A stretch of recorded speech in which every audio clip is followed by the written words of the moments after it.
primeira aula de História. Essa aula ela é destinada aos alunos do primeiro ano do ensino médio e tem como tema Introdução ao Estudo da História. Esse tema é importante para a gente entender como é que funciona o trabalho do historiador na sociedade e quais são os mecanismos que o historiador utiliza para desenvolver os seus estudos, que são de grande importância para a sociedade. Durante todo o século XIX, a história priorizou o estudo de fatos e feitos de pessoas notáveis. Isso quer dizer que durante muito tempo a história ela passou a estudar pessoas importantes, pessoas que tiveram uma grande relevância, para a história. Por meio desse estudo, os historiadores apontavam como as nações da Europa nasceram ou se consolidaram. O que isso quer dizer? Isso quer dizer que a gente tem aqui uma visão eurocêntrica, e a Europa ela foi colocada como fundamental na constituição das sociedades modernas. Vale lembrar também que nesse período os estudos de história, os estudos da história, eles eram feitos apenas com documentos escritos e oficiais, e eles eram os únicos documentos aceitos para desenvolver os estudos da época. Com o passar do tempo, principalmente no século XX, a gente vai ter uma modificação nos estudos da história, com novas abordagens de se fazer esses estudos. No século seguinte, pesquisas históricas ampliaram o debate e novos olhares sobre a construção do saber histórico conquistaram espaço. As pesquisas passaram a abranger toda a atividade humana. Ou seja, a história ela não é mais uma simples matéria que vai te ensinar a decorar datas.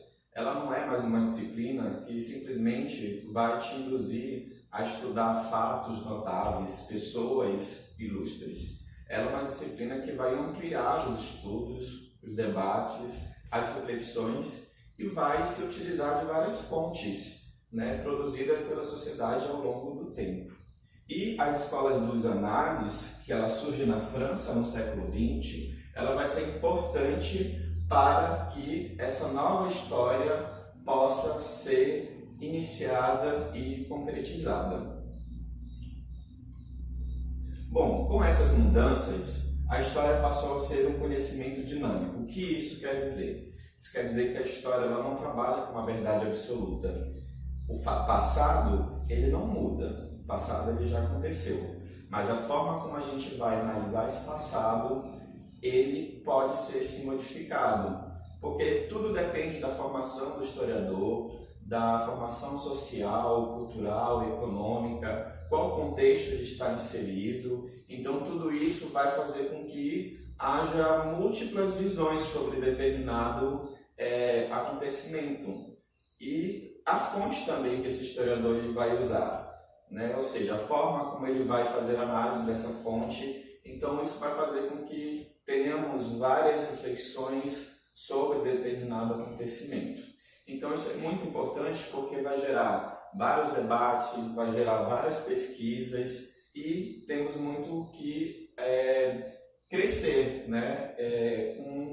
com esse tipo de metodologia. Ou seja, o que a gente sabe sobre as civilizações da Mesoamérica? O que a gente sabe sobre as civilizações da Grécia, do Egito? Temos muitas informações sobre essas civilizações. O que a gente sabe permanece, mas todo esse conhecimento ele vai sofrendo modificações ao longo dos anos, ou seja, conforme vai surgindo uma fonte nova, um objeto novo, uma escritura nova sobre essas civilizações, elas vão ampliando ainda mais o conhecimento que a gente tem sobre ela. Aqui, por exemplo, é uma foto sobre a educação brasileira entre 1900 a 1910. Essa foto é de uma escola bastante tradicional em São Paulo, chamada Caetano de Campos. Então a gente percebe aqui que o modelo tradicional da época é diferente de hoje. Aqui a gente tem uma sala de aula composta somente por meninos, crianças do sexo masculino. Então, com o passar do tempo e conforme a sociedade brasileira ela foi se desenvolvendo, Então a gente percebeu que esse sistema de ensino ele já não era mais condizente com as realidades sociais que foram sendo impostas.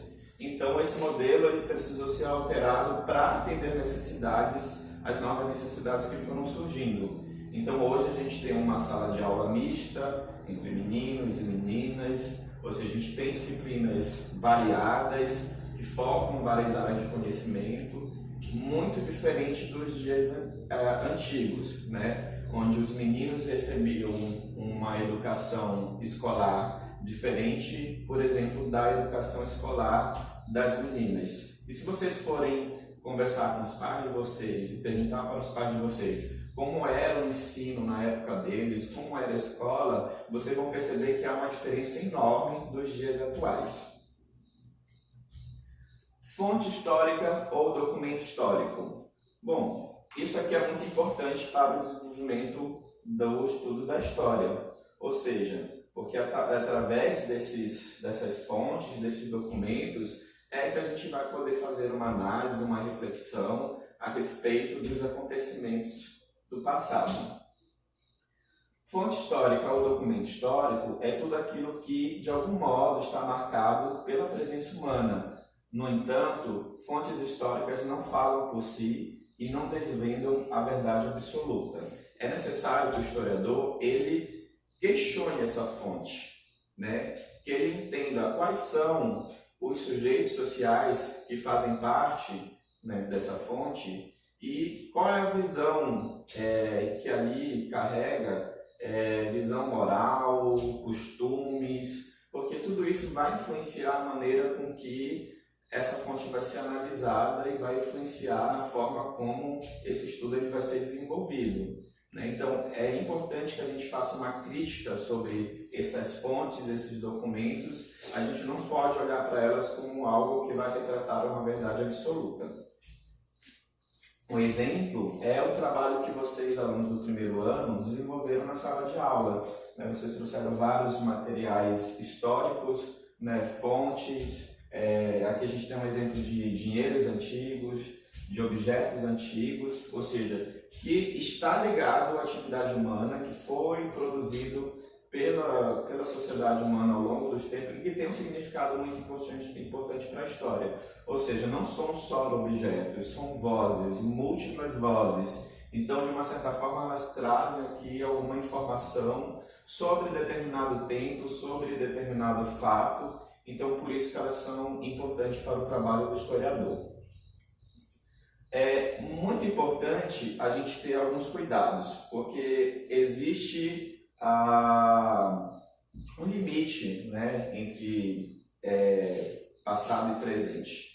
Então, a gente tem que ter cuidado ao desenvolver o trabalho da pesquisa histórica em não cometer anacronismo, né? Aqui a gente tem um conceito que fala que anacronismo consiste em utilizar os conceitos ou ideias de uma época para analisar os fatos de outro tempo. Em outras palavras, o anacronismo é uma forma equivocada de tentar avaliar um determinado tempo à luz de valores que não pertencem a esse mesmo tempo histórico. Ou seja, a década de 50 ela foi uma década ruim, né, comparada ao século 21. Então a gente não pode fazer esse julgamento, né, de juízo de valor. A gente não pode fazer esse julgamento de uma cultura baseada nos nossos valores morais ou nos nossos valores culturais. Cada tempo tem o seu tempo, né? Então isso é muito importante. E cada cultura tem a sua cultura, não existe uma sociedade sem cultura e a gente deve respeitar, né, essas diferenças culturais, sociais, né, e os valores que cada sociedade carrega. Então, muito importante que o anacronismo ele não seja cometido. E também existem várias formas de você fazer a leitura do tempo. Com o passar dos séculos, as sociedades foram buscando mecanismo de sentir a passagem do tempo, de medir a passagem do tempo e de controlar o tempo, né? Então, através disso, várias sociedades, conforme seus preceitos culturais, religiosos, foram criando calendários, né? Que são formas de identificar essa passagem do tempo. e de controlar o tempo. Então aqui a gente tem um exemplo do calendário chinês, né? E aqui a gente tem os animais que formam o zodíaco chinês, né? A gente tem aqui um exemplo de um calendário egípcio e o mais famoso é um calendário maia. Então todos esses calendários eles vão ter uma representatividade muito grande para cada uma dessas civilizações. A gente tem o nosso calendário, né, o calendário gregoriano, pautado também nos preceitos cristãos, e o nosso calendário ele acaba também levando em consideração a contagem dos séculos, né? Então, os séculos ele é dividido em 2 tempos, né? E essa divisão ela leva em consideração o surgimento de Cristo, né? Que é defendido pela sociedade cristã. Então, ou seja, tudo que vem antes do nascimento de Cristo é colocado como AC, né? Antes de Cristo. E depois de Cristo, DC. Então, após o nascimento de Cristo, a gente tem um calendário crescente, né? E depois de Cristo, a gente tem um calendário, a contagem dos séculos de uma forma decrescente. E a gente tem aqui a divisão dos tempos históricos, né? A gente tem uma cronologia que surgiu lá no século XIX, né? Essa forma de dividir a história para que a gente pudesse compreender. Então, ou seja, aí a gente tem a pré-história, ou seja, a pré-história ela marca um período chamado Paleolítico, Neolítico e Idade dos Metais. Então é um período que não existia escrita e as sociedades modernas da época elas se manifestavam através de pinturas, né, em paredes, em cavernas e tinham hábitos culturais e alimentares bastante diferentes dos atuais. Com o surgimento da escrita, aí a gente tem também uma organização aqui da cronologia da história para que a gente possa entender essa cronologia. Então, a partir do surgimento da escrita, a gente tem a divisão, né? Idade Antiga, Idade Média, Idade Moderna, Idade Contemporânea. E cada um desses períodos dessa cronologia, ela vai ser marcada por algum evento histórico importante, que vai iniciar um determinado período ou vai finalizar um determinado período da história, né? Ou seja, então o surgimento da escrita ele marca o início da história antiga. Aí a gente vai ter várias civilizações, né? A gente tem Egito, Grécia, Roma. Aqui a gente vai estudar civilizações orientais também, como China, Índia, etc. Aqui na Idade Média, né, a questão dos cavaleiros medievais, a Igreja Católica, feudalismo. Na Idade Moderna a gente tem Império Bizantino, com o término aqui desse período na Revolução Francesa. E as sociedades atuais, né, todos os acontecimentos atuais pós-Revolução Francesa na chamada Idade Contemporânea. Então, essa é a aula de hoje, né, focada nesse primeiro tema, Introdução ao Estudo da História. Abaixo do vídeo ficará algumas sugestões de videoaula e algumas atividades relacionadas ao tema. É muito importante que essas atividades sejam feitas, que essas sugestões de estudos também sejam seguidas.